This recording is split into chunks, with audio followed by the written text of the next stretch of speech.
Good morning students. आज हम science में थर्ड चैप्टर धातु और अधातु में धातुओं की उपस्थिति या प्राप्ति पढ़ेंगे। धातुओं की उपस्थिति या प्राप्ति।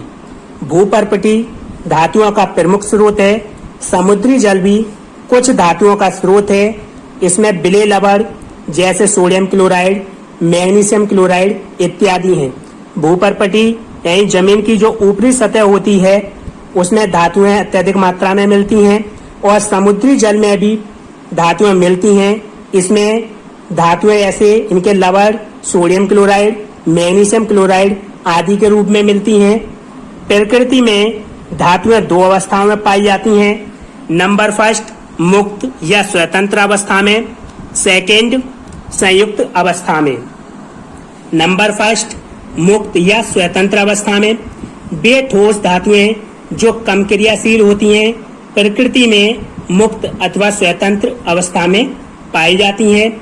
मुक्त या स्वतंत्र अवस्था में वे धातुएं पाई जाती हैं जो कम क्रियाशील होती हैं या अक्रिय होती हैं। जैसे उदाहरण के लिए इसमें Ag चांदी, Au सोना, गोल्ड, Pt प्लेटिनम ये कम क्रियाशील हैं तो ये डायरेक्ट ही हमें मिलती हैं या मुक्त अवस्था में मिलती हैं। सेकंड संयुक्त अवस्था में वे ठोस धातुएं जो क्रियाशील होती हैं प्रकृति में संयुक्त अवस्था में अर्थात अपने यौगिकों के रूप में पाई जाती हैं। वे धातुएं जो क्रियाशील होती हैं वे अन्य तत्वों से क्रिया करके अपने यौगिक बना लेती हैं तो वह संयुक्त अवस्था में पाई जाती हैं। उदाहरण के लिए sodium, calcium, iron, zinc, copper आदि। कुछ धातुएं प्रकृति में मुक्त एवं संयुक्त दोनों रूप में पाई जाती हैं। कुछ धातुएं ऐसी भी हैं जो मुक्त और संयुक्त रूप में दोनों में पाई जाती हैं।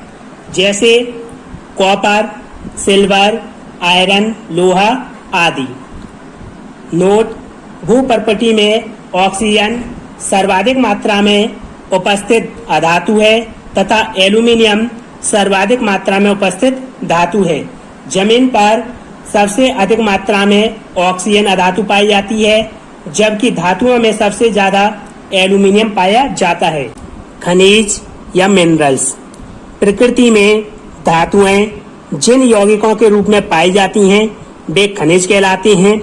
प्रकृति में जो भी धातु अपने यौगिकों के रूप में पाई जाती हैं उन्हें हम खनिज कहते हैं।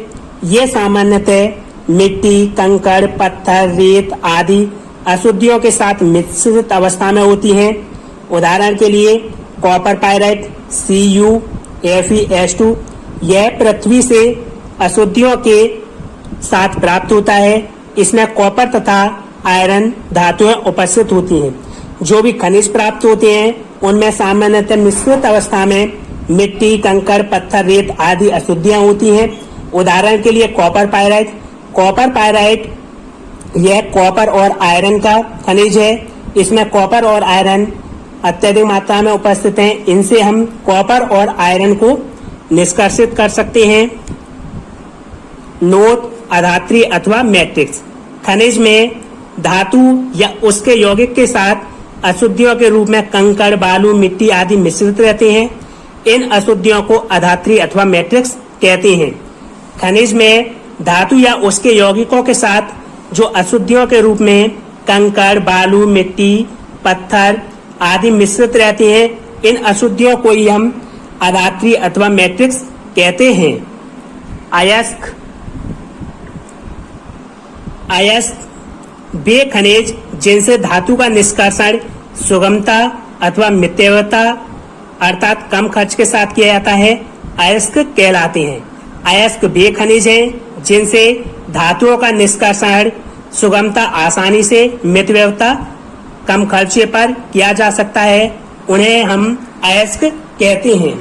उदाहरण के लिए horn silver, AgCl silver chloride, carnallite KCl, MgCl2 6H2O आदि। यह सिल्वर क्लोराइड या हॉर्न सिल्वर ये सिल्वर का अयस्क है। कार्नेलाइट KCl, MgCl2 6H2O ये पोटेशियम और मैग्नीशियम का अयस्क है। इनसे हम कम खर्चे पर और आसानी से धातुओं को प्राप्त कर सकते हैं। अतः स्पष्ट है कि सभी अयस्क खनिज होते हैं, परंतु सभी खनिज अयस्क नहीं होते हैं। तो इससे हम कह सकते हैं कि जितने भी अयस्क हैं वो सभी खनिज हैं, लेकिन सभी खनिज अयस्क नहीं हैं, क्योंकि सभी खनिजों से हम धातु का निष्कर्षण आसानी से और कम खर्चे पर नहीं कर सकते हैं। किसी धातु के एक से अधिक अयस्क हो सकते हैं। यह धातु को प्राप्त करने के स्थान, प्राकृतिक वातावरण, किसी विशेष खनिज की पृथ्वी में उपलब्ध मात्रा एवं उस स्थान या देश में उपलब्ध साधन आदि पर निर्भर करता है। अयस्कों को उनके यौगिकों की प्रकृति के आधार पर निम्न भागों में वर्गीकृत किया जा सकता है। तो एक धातु के एक से ज्यादा अयस्क हो सकते हैं।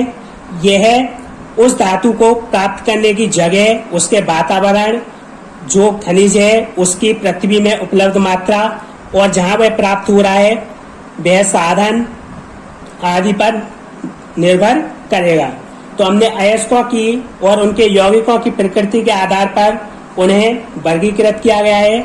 नंबर फर्स्ट, ऑक्साइड अयस्क। ऑक्साइड अयस्क वे होते हैं जिनमें ऑक्सीजन पाया जाता है।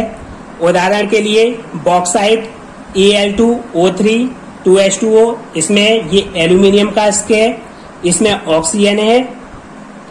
कोरंडम Al2O3, Al2O3 भी एक ऑक्साइड अयस्क है, ये भी एल्यूमिनियम का अयस्क है। क्यूप्राइट Cu2O, क्यूप्राइट भी कॉपर का अयस्क है। हेमेटाइट Fe2O3, ये ऑक्साइड अयस्क है और ये आयरन लोहे का अयस्क है। मैग्नेटाइट Fe3O4, यह भी आयरन का अयस्क है यानी लोहे का अयस्क है। जिंकाइट ZnO, यह भी एक ऑक्साइड अयस्क है और यह एक जिंक का अयस्क है। सेकंड, कार्बोनेट अयस्क। कार्बोनेट अयस्क वे होते हैं जिनमें कार्बोनेट पाया जाता है यानी CO3 पाया जाता है। एग्जाम्पल के लिए कैलेमाइन, कैलेमाइन ZnCO3, यह एक कार्बोनेट अयस्क है और यह एक जिंक का अयस्क है। सीरोसाइट PbCO3, यह भी एक कार्बोनेट अयस्क है और ये लेड का अयस्क है, Pb लेड। लाइमस्टोन CaCO3, यह कैल्शियम का अयस्क है।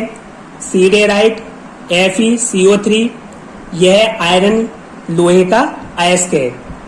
थर्ड, सल्फाइड अयस्क। सल्फाइड अयस्क वे होते हैं जिनमें सल्फर पाया जाता है।